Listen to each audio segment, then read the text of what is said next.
अभी 1 से 2 दिन पुरानी बात है कि मैं बैठा हुआ था अपना ट्रेडिंग वगैरह करने के बाद। अब पास में ही एक भैया रहते हैं, वो घर पे आए। उन्होंने बोला कि यार क्या मैं कुछ इन्वेस्टमेंट वगैरह कर सकता हूं। साथ में उन्होंने बोला कि क्या मैं म्यूचुअल फंड में इन्वेस्टमेंट कर सकता हूं। मैंने कहा कर तो बिल्कुल सकते हैं, क्यों नहीं कर सकते, लेकिन आपने कभी ईटीएफ के बारे में क्यों नहीं सोचा। उन्होंने कहा कि यार ईटीएफ वगैरह मेरे को पता नहीं है क्या होता है, तो मेरे लिए तो म्यूचुअल फंड ही ठीक है। तो मेरे माइंड में एक बात स्ट्राइक की कि ईटीएफ के फायदे बहुत से हैं, तो क्यों बहुत कम लोग उसमें इन्वेस्टमेंट कर रहे हैं और आम जनता जो है, जो फाइनेंस बैकग्राउंड से नहीं है, जो फाइनेंशियली उतना लिटरेट नहीं है, तो वो ईटीएफ को क्यों प्रेफर नहीं करते। तो आज की वीडियो में वही बात करेंगे कि ईटीएफ और म्यूचुअल फंड में डिफरेंसेस क्या हैं और कुछ एक फायदे बताऊंगा ईटीएफ के म्यूचुअल फंड के अगेंस्ट। सो नमस्कार दोस्तों, मैं हूं विकास यादव और आप सभी का स्वागत करता हूं आज की वीडियो में।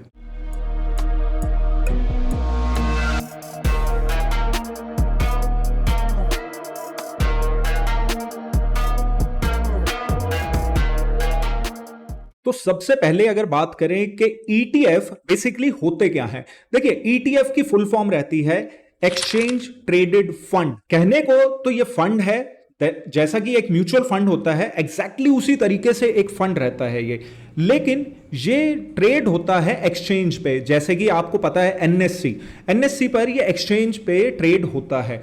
अब देखिए ईटीएफ बहुत ज्यादा कुछ पुराना नहीं है, आज से 20-22 साल पहले ही इंट्रोड्यूस हुआ था, 2001 में इंट्रोड्यूस हुआ था।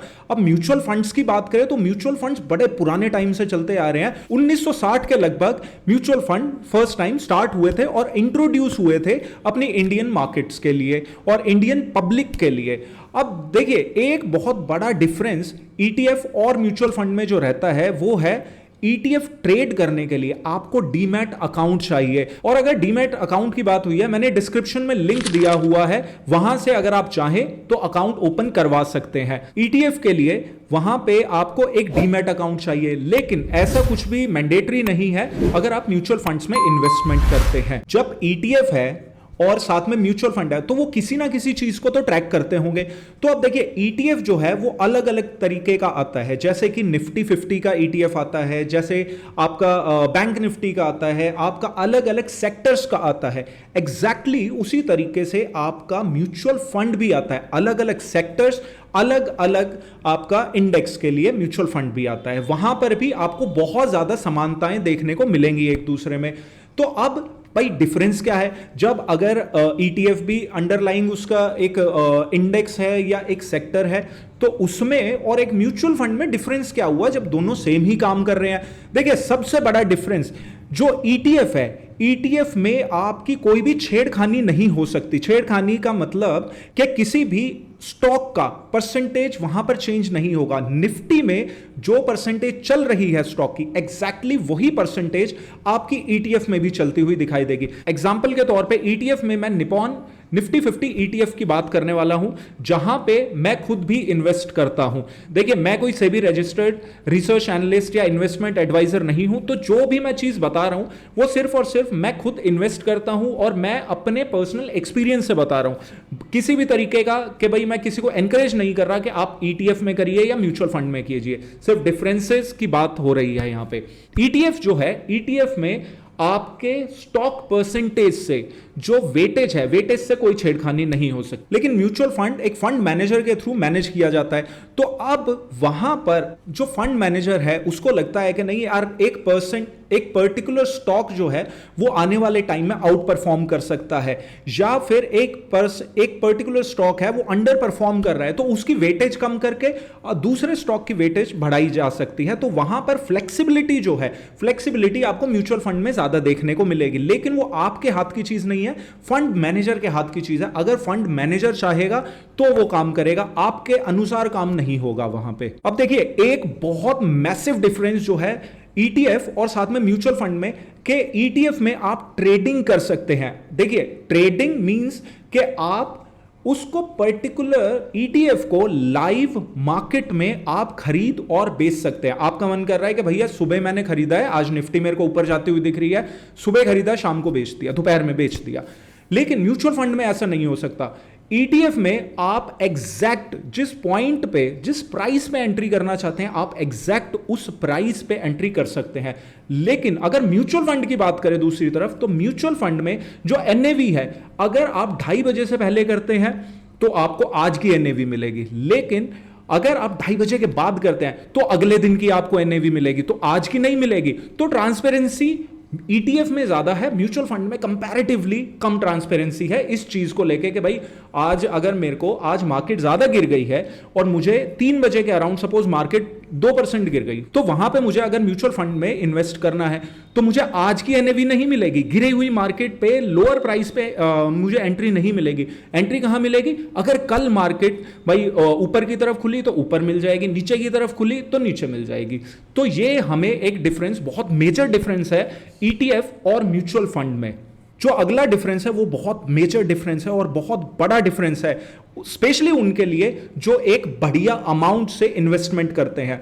अब देखिए, जब ब्रोकरेज इंडस्ट्री में डिस्काउंट ब्रोकर्स की एंट्री हुई थी, पहले सभी क्या कर रहे थे कि यार ब्रोकरेज अपनी मनमानी की ब्रोकरेज ले रहे थे, लेकिन जैसे ही डिस्काउंट ब्रोकिंग की एंट्री हुई वहां पर, डिस्काउंट ब्रोकर्स की एंट्री हुई वहां पर, सभी प्राइस सेंसिटिव हो गए। सब क्या कहने लगे कि नहीं यार, मुझे तो प्राइस से मतलब है कि 20 रुपए में हमें एक ऑर्डर पंच करने को मिल रहा है, चाहे जितनी मर्जी क्वांटिटी हो। तो सभी धीरे धीरे डिस्काउंट ब्रोकिंग की साइड, और सभी क्लाइंट जो हैं, सभी रिटेल पार्टिसिपेंट्स जो हैं, वो डिस्काउंट ब्रोकिंग में आ गए। उसी तरीके से बात क्या होती है कि प्राइस सेंसिटिविटी, आपकी जेब से एक पर्टिकुलर ट्रेड लेने के लिए कितना पैसा निकल रहा है, तो उसी बारे में बात करते हुए ईटीएफ जो है वो काफी हद तक आपको चीप पड़ता है। लेकिन दूसरी तरफ जो म्यूचुअल फंड्स है, म्यूचुअल फंड्स में आपको कहीं ना कहीं थोड़ा सा एक्सपेंसिव साइड पे पड़ता है। देखिए, म्यूचुअल फंड भी दो तरीके से होते हैं, एक डायरेक्ट, एक रेगुलर प्लान। डायरेक्ट प्लान की फिर भी कंपैरेटिवली कम होती है, लेकिन अगर रेगुलर प्लान की तरफ आप जा रहे हैं, रेगुलर प्लान का जो एक्सपेंस रेशियो है, जो कि फीस आपसे ली जाएगी, वो बहुत ज्यादा रहता है। तो मैं अभी आपको दो फंड्स ऐसे कंपेयर करके दिखाऊंगा, पहला निपॉन और दूसरा एक्सिस का है म्यूचुअल फंड।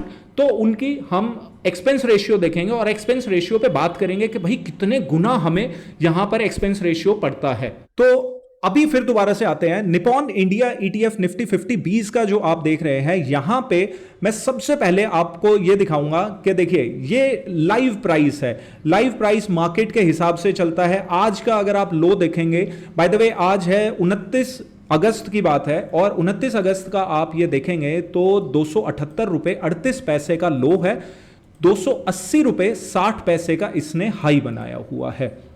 उसी तरीके से आपको 52 वीक लो और हाई भी देखने को मिल जाएगा, ओपन, प्रीवियस क्लोज, ये सब कुछ आपको, आप कोई भी टर्मिनल यूज कर रहे हैं, आपको ये सारी चीजें देखने को मिल जाएंगी। लेकिन अभी चलते हैं सीधे का सीधा एक्सपेंस रेशियो पे, बिकॉज बहुत इंपॉर्टेंट है, बहुत। सो अगर आप बहुत लंबे टाइम पीरियड के लिए इन्वेस्टमेंट कर रहे हैं तो एक्सपेंस रेशियो जो है वो कहीं ना कहीं आपके प्रॉफिट का एक बहुत मोटा चंक निकाल के ले जा सकता है। तो कभी भी ईटीएफ और म्यूचुअल फंड्स में इन्वेस्ट करते टाइम एक्सपेंस रेशियो को बहुत क्लोजली ऑब्जर्व करना।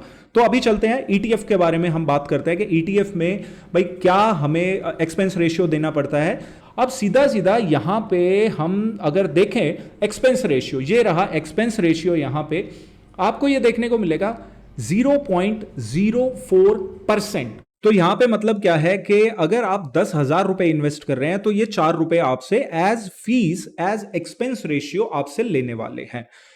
अगर हम दूसरी तरफ जाएं, जो कि ये बहुत चीप है, अगर हम दूसरी तरफ जाते हैं और यहां पर देखते हैं, सो यहां पे आप स्क्रीन पे देख रहे हैं Axis small cap fund direct growth. अब मैं अगर म्यूचुअल फंड्स की बात करूं तो म्यूचुअल फंड्स यहां पे डायरेक्ट और रेगुलर स्कीम, ये दो तरीके से आते हैं। तो कभी भी अगर कोई म्यूचुअल फंड में भी बाय द वे इन्वेस्टमेंट कर रहा है तो वहां पे आप हमेशा ट्राई कीजिए कि डायरेक्ट प्लान की तरफ जाइए, बिकॉज वहां पे एक्सपेंस रेशियो बहुत कम रहता है।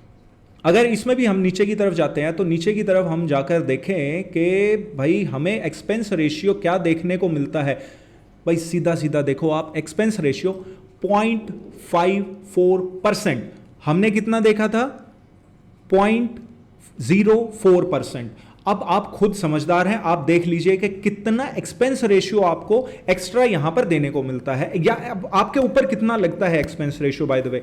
और साथ में ही आप एक और चीज देख रहे होंगे, एग्जिट लोड। एग्जिट लोड क्या है कि भाई आपने अगर आपने जो इन्वेस्टमेंट करी है साल भर से पहले बेच दिया, तो इतना 1% आपको एक्स्ट्रा देना पड़ेगा। समझ रहे हैं, आपको 1% एक्स्ट्रा देना पड़ेगा। ईटीएफ में ऐसा कुछ नहीं है। लेकिन ईटीएफ में देखिए यहां पर इन आउट की कोई फीस नहीं होती। आप जब भी पैसा जब भी एंट्री कर रहे हैं या आप जब भी बेच रहे हैं, उस चीज का कुछ नहीं है। जो एक्सपेंस रेशियो है वो है। लेकिन ईटीएफ में जब भी आप इन्वेस्टमेंट कर रहे हैं, बाय कर रहे हैं, सेल कर रहे हैं, तो आपको ब्रोकरेज और बाकी सभी चार्जेस जो है, एक्सचेंज के जो चार्जेस हैं, आपको वो देने पड़ते हैं। तो यहां पे बाकी दोबारा से टॉपिक पे आते हैं। एक्सपेंस रेशियो जो है 0.54% है और साथ में एग्जिट लोड भी लग रहा है। तो अगर प्राइसिंग के हिसाब से हम बात करें कि भाई कौन सा सस्ता है, तो यहां पे सस्ता हमें ईटीएफ देखने को मिलेगा। तो अब जो लास्ट डिफरेंस है म्यूचुअल फंड और ईटीएफ में, वो ये है कि ईटीएफ जो है वो एक्टिवली मैनेज किया जा सकता है। उसको एक्टिवली मैनेज करना it is comparatively easier. Mutual fund को भी कहीं ना कहीं आप थोड़ा बहुत एक्टिवली आप मैनेज कर सकते हैं just by lump sum investing in it. लेकिन मोस्टली लोग क्या करते हैं कि यार एसआईपी जा रही है तो जाने दो, हमें दिमाग में कोई टेंशन नहीं चाहिए, मार्केट 5% गिरी है या 5% बढ़ी है, हमारी तरफ से जो मर्जी होता रहे, हमने एसआईपी करनी है, हम शांति से बैठना चाहते हैं, तो भैया हम पैसिव इन्वेस्टिंग करेंगे। बिल्कुल परफेक्ट है। तो ये दोनों में डिफरेंस है। ये एक काम करने का तरीका है। बहुत से लोग चीज़ को एक्टिवली मैनेज करना चाहते हैं, बहुत से लोग कहते हैं मुझे कोई टेंशन नहीं चाहिए भैया, म्यूचुअल फंड में पैसा दूंगा, जो होना है होता रहे। तो ये सारे डिफरेंसेस थे ईटीएफ और म्यूचुअल फंड में। अब मेरे से अगर कोई पूछे कि मैं पर्सनली किस चीज को प्रेफर करता हूं, मैं प्रेफर करता हूं ईटीएफ्स को। ईटीएफ जस्ट बिकॉज कि मेरा जब मन करता है मैं उसमें एंट्री और एग्जिट कर सकता हूं। पहली बात, एग्जिट लोड का कोई पंगा नहीं है। तीसरी चीज, एक्सपेंस रेशियो जो है, एक्सपेंस रेशियो ईटीएफ्स का बहुत कम है। और एक बात और भी है कि ईटीएफ में भी हमें सेक्टोरल ईटीएफ्स हमें देखने को मिल जाते हैं। तो ऐसी कोई प्रॉब्लम वाली बात नहीं है कि हमें किसी पर्टिकुलर सेक्टर पे अगर बेट करना है, किसी पर्टिकुलर सेक्टर में इन्वेस्ट करना है तो ना कर पाए, हम वो भी कर सकते हैं। तो बहुत सारे हमें फ्लेक्सिबिलिटी भी मिलती है ईटीएफ में, जहां पर हम काम कर सकते हैं। लेकिन दूसरी तरफ अगर म्यूचुअल फंड्स की बात आती है, म्यूचुअल फंड्स के मुझे जो पर्सनली नेगेटिव्स लगते हैं, सबसे पहला एक्सपेंस रेशियो बहुत ज्यादा है।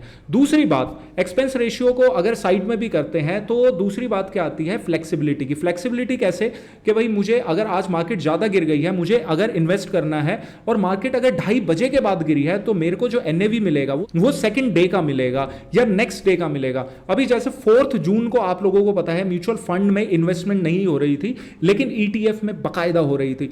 तो ये बहुत बड़ा डिफरेंस है। मार्केट अच्छा खासा गिरी, 8-9% मार्केट गिर गई थी 4 जून को, इलेक्शन जिस दिन था, इलेक्शन का रिजल्ट था बाय द वे जिस दिन। तो बहुत से लोग उस टाइम पे इन्वेस्ट करना चाह रहे थे, लेकिन वो अनफॉर्चुनेटली नहीं कर पाए, लेकिन ईटीएफ में वो पॉसिबल था। सो यही सारे डिफरेंसेस थे। अगर आप चाहते हैं कि ईटीएफ में क्या रिटर्न्स निकलते हैं, ईटीएफ में किस हिसाब के रिटर्न्स आप जनरेट कर सकते हो, उस पर वीडियो बनाई जाए तो मैं डेफिनेटली उस पर भी वीडियो बनाऊंगा। बाकी जाते जाते अगर आप लोगों को ये वीडियो अच्छी लगी है, आप ज्यादा से ज्यादा अपने इन्वेस्टर दोस्तों के साथ शेयर कीजिए, सो दैट कि अगर कोई जानता नहीं है ईटीएफ के बारे में और म्यूचुअल फंड में इन्वेस्ट कर रहा है, तो उसको एक इन्फॉर्म डिसीजन लेने में हेल्प हो पाए। सो चलते हैं इसी के साथ, मिलेंगे अगली वीडियो में। Till then bye bye and take care.